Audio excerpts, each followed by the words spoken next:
Back, I'm Gertie Roo. Back again, the Monday mood.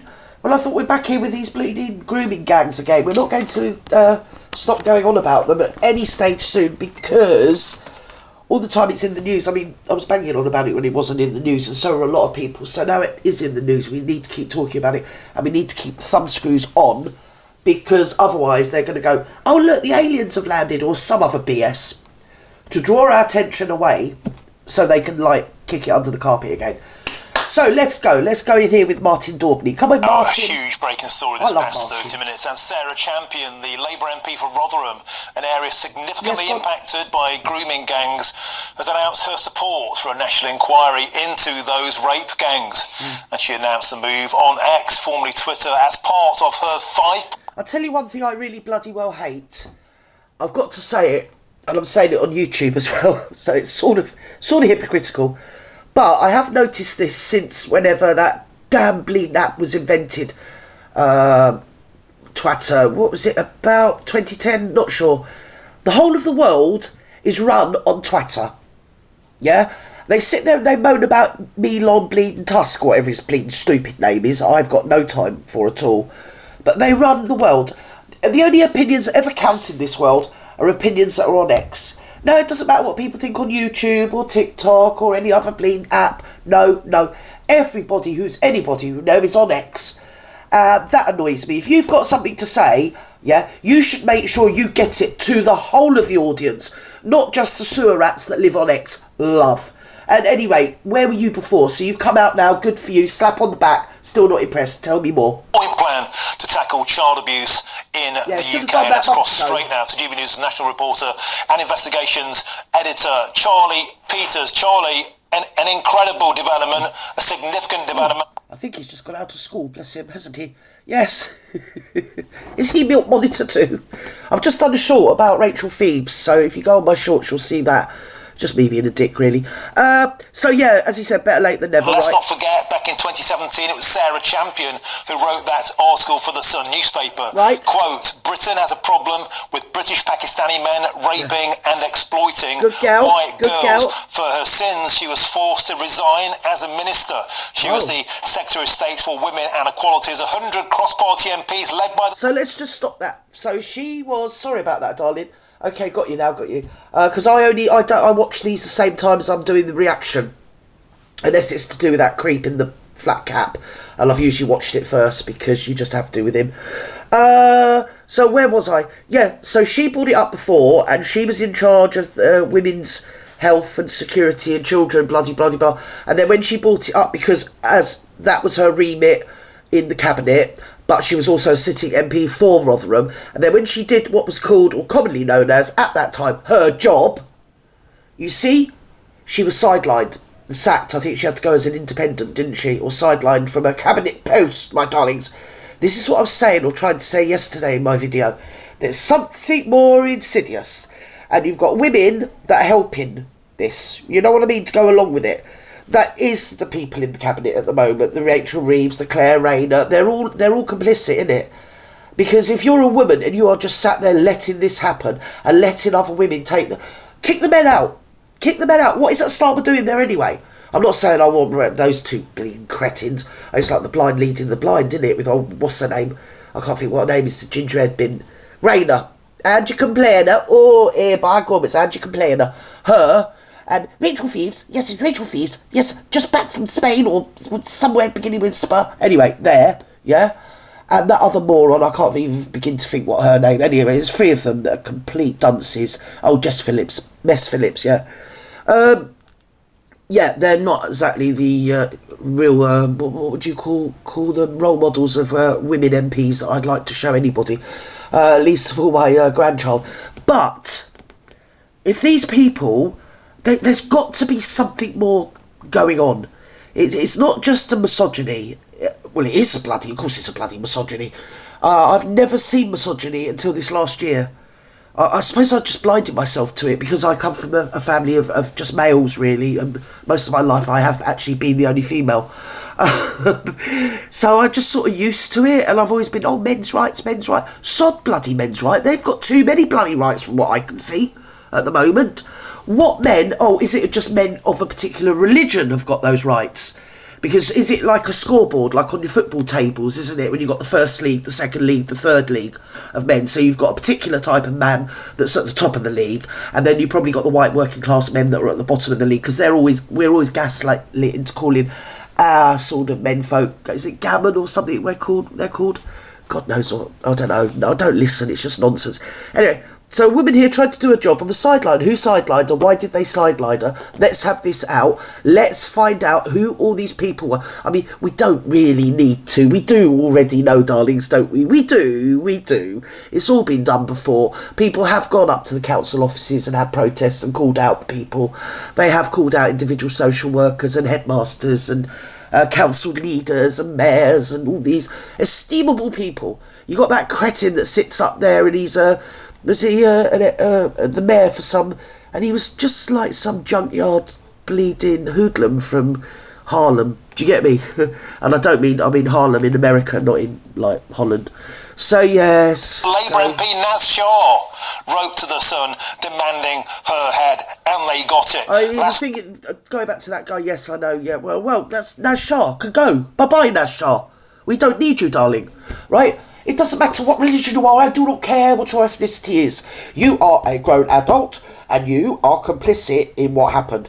Now, we were told that these girls were all working class, and we were made to believe they're all chavs, because that's a stereotypical idea of working class girl is a chav. It was painted that way. It was silently and tacitly agreed, not by me, but that was the type of thing. I can tell you the other thing, to example. When the Yorkshire Ripper was working his way around Yorkshire, back in my day, I mean, I was a kid, but it didn't really matter, because it was tacitly agreed that the women he murdered were like night workers. I mean, I was a girl, I thought a night worker was somebody who worked in a factory at night, couldn't understand what... But obviously a night worker, or a woman of the night, a professional lady, working, as we now say, darlings, in the sex industry. But the tacit agreement in the 70s was, because the police couldn't catch him, was sort of like, well, yeah, I mean, it's all very awkward and everything, but you know, it's women of the night. So what we're saying is that a woman can't walk around at night or engage in the sex industry without being, like, serially murdered. Do you get me, capiche? And it's that type of thing going on here with these well, they're just working class girls. No, they're not just anything. They're girls, and there's a law. 1989 Children Act, protect children. You believe the children. You don't just say, oh yeah, well, we do believe the children 99.9% of the time, depending on what may or may not be the religious persuasion of the alleged perpetrator. And once we know that's the top of the league, then that trumps the kid. That goes to the top of the league, you see. So again, I'm going back to all this classism, snobbery, and inverted racism, and also there's something else going on. We will get our fingers on it one day, darlings. We will. We will rummage around and have it all out on the table. Wednesday, she voted against this vote. Now she's had a sudden awakening. Charlie, this is the huge story. Brings up to speed. Yes. Speed. Well, Martin, you've detailed some of the history there with Sarah Champion, who had to endure quite a significant attack on her reputation when she spoke so stridently about this crisis in 2017. Yeah. But now, 8 years later, with the national focus on this scandal, she has a new intervention to make, and that is breaking with the Prime Minister, Sir Keir Starmer, breaking with the Labour Party's... Right, he needs to go. He needs to go. I mean, how is he there? He shouldn't have been there from that very, what was it, the old propaganda piece he did in Bath? Salisbury? Was it Salisbury? Bath. They both those cities look the same to me, apart from the Georgian Crescent, obviously, but if I see the Georgian Crescent, I know I'm in Bath, but apart from that, I could be anywhere. So, yeah, do you remember the way he behaved like that in the COVID, when he just went in that pub and give it all the Johnny Big Balls? Don't you know who I am? And the publican told him to get out. Do you remember? I mean, on that alone, he shouldn't have won. The guy is an absolute cabbage. The guy's a liability. And then you've only got to look at his actual life. I mean, does life rhyme with wife? Because should we leave that there? Should we just part that up? Should we, like, ethereally, not actually... where is Mrs. Prime Minister? Because that's usually the way, isn't it? You get Mr. and Mrs. Prime Minister living at Mr. and Mrs. Prime Minister's Downing Street, number 10. We all know where we are. Everything's right under the sun, you see. But with this, he's living with some Lord Ali, Pally.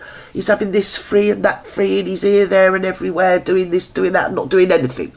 He's one of these people, like, I always worked out when I was younger, if you just hold a clipboard and walk around with purpose, yeah, everyone will think you're busy and no one will ask you to do anything. That is what Starmer reminds me of.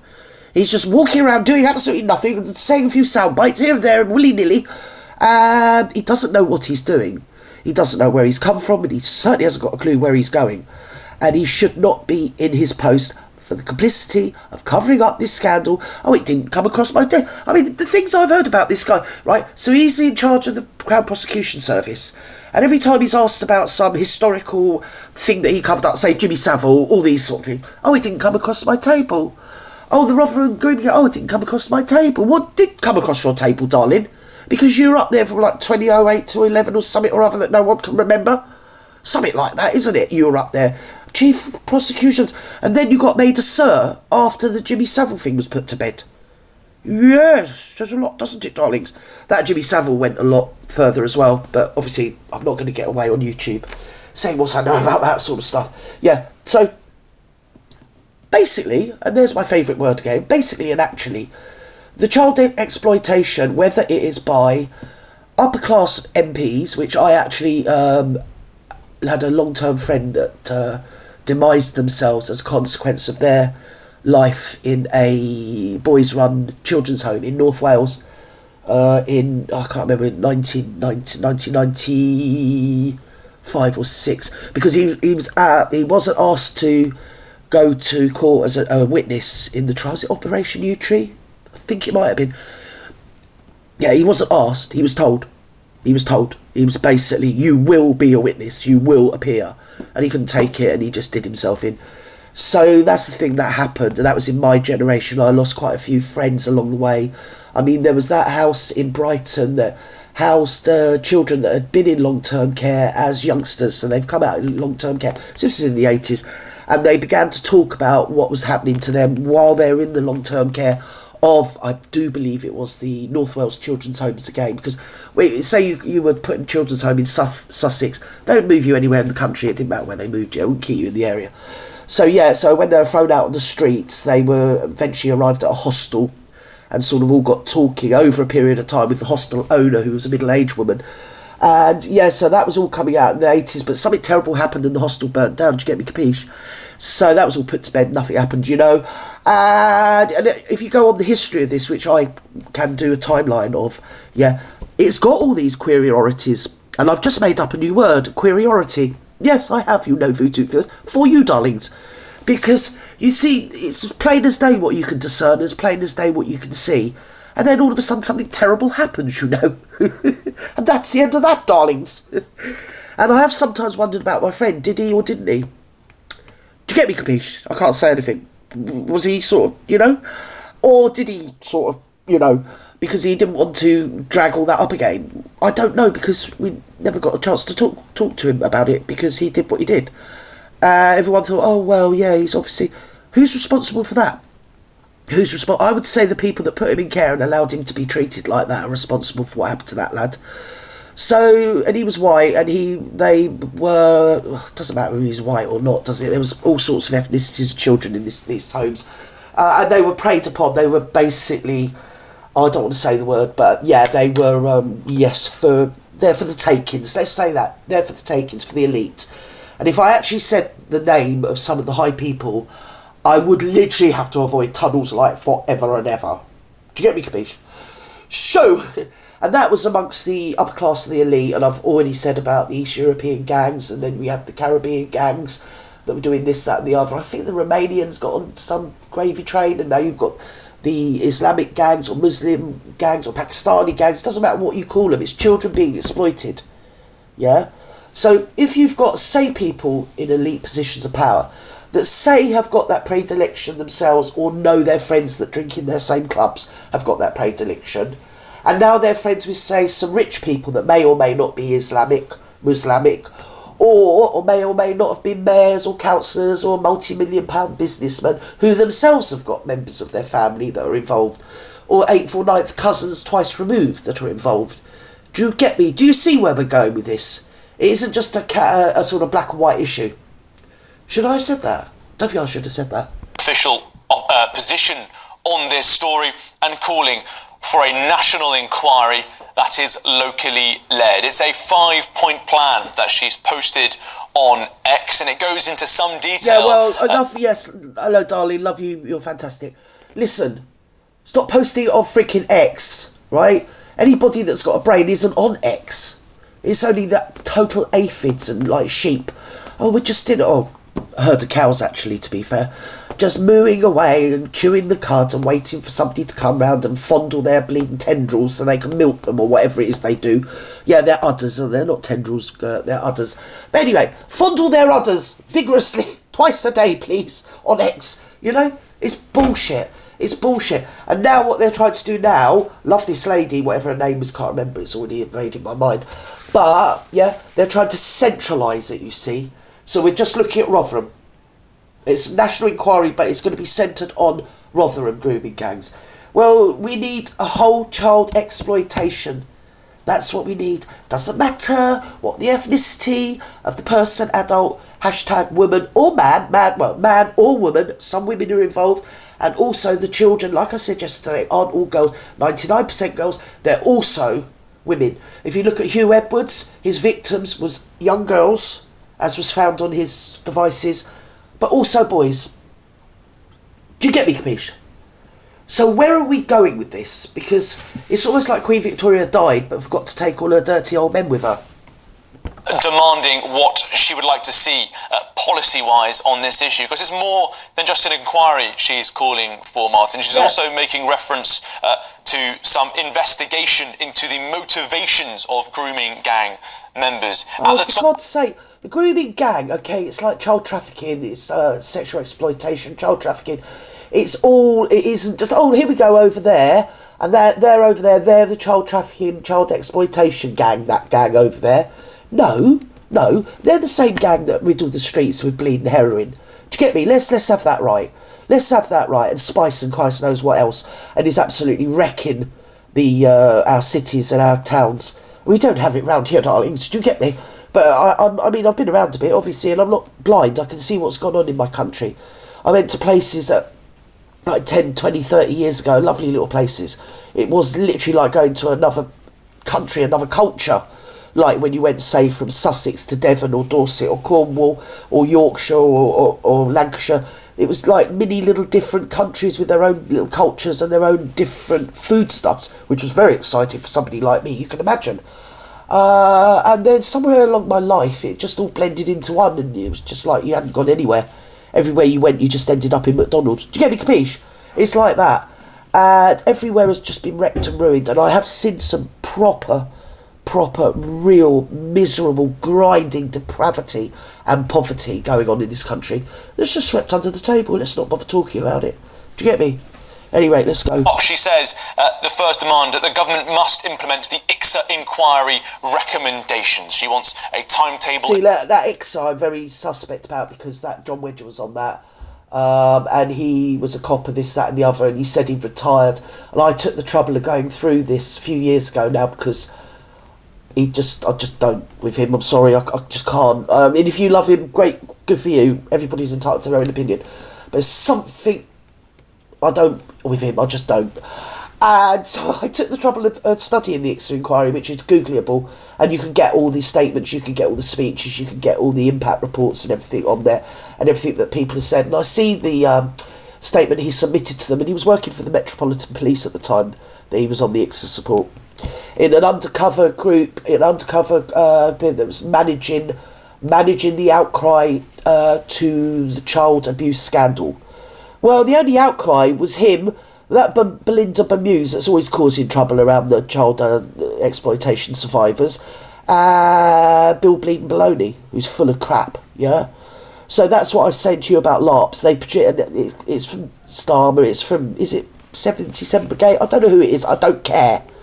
It's some elite party. I've read it. You can read it yourself. Go on to the Ixa Inquiry, put in John Wedger, and read what he himself submitted to the inquiry in his own words.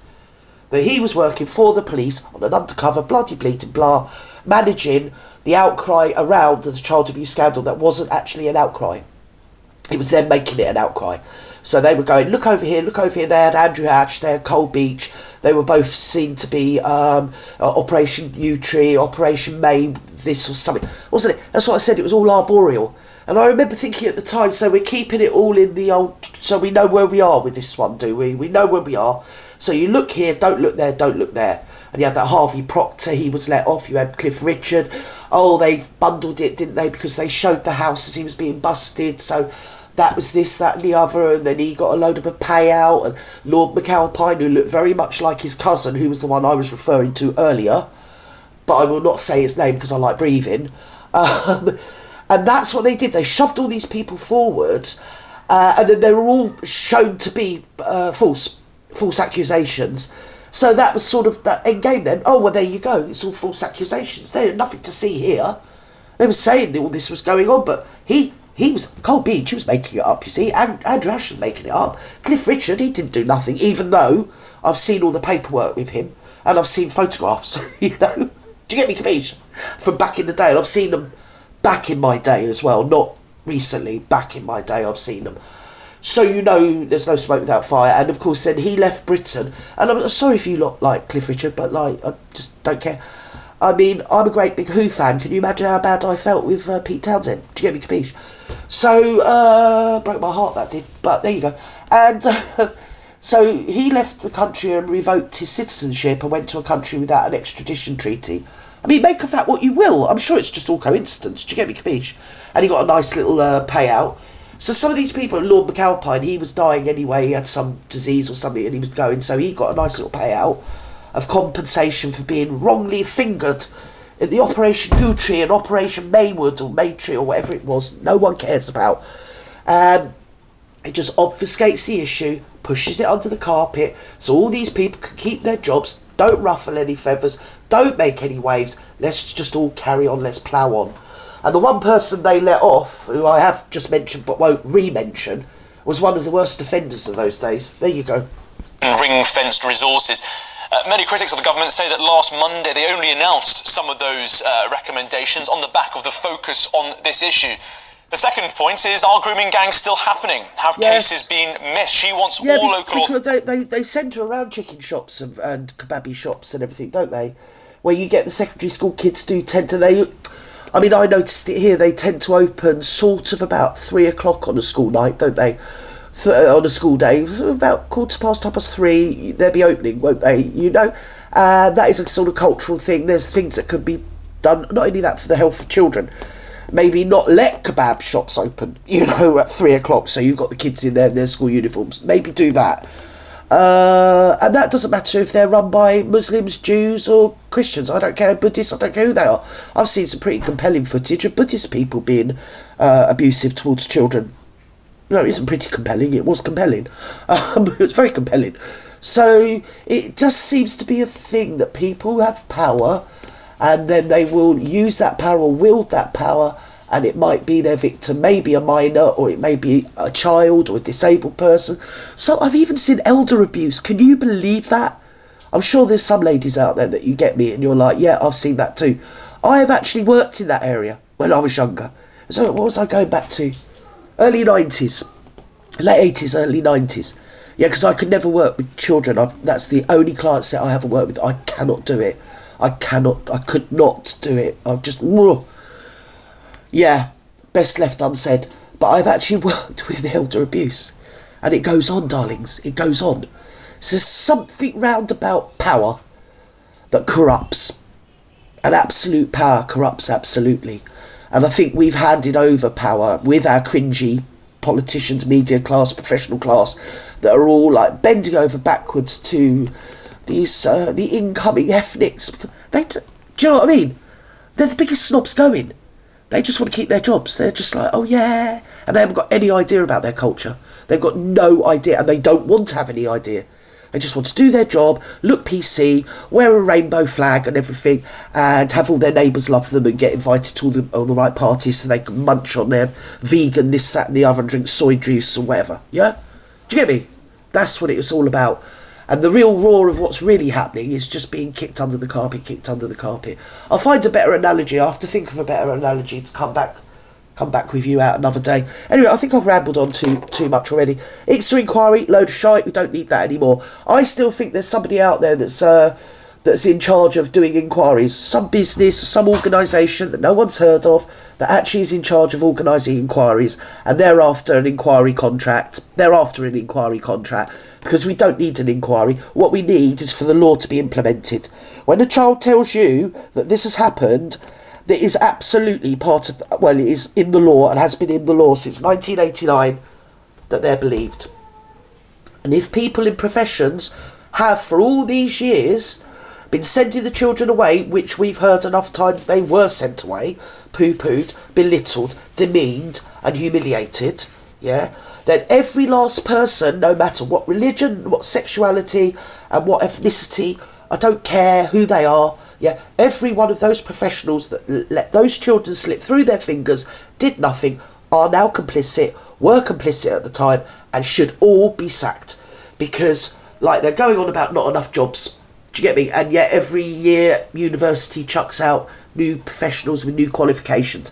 So if you've got time-honoured people that are sat there waiting for their pensions, just pushing the can, kicking the can down the road, pushing a bit of paper around, covering up for severe criminality and severe child abuse. Bye-bye, tat-tat. And by the way, you ain't getting your pension. Anyway, I love you and leave you. Bye-bye now.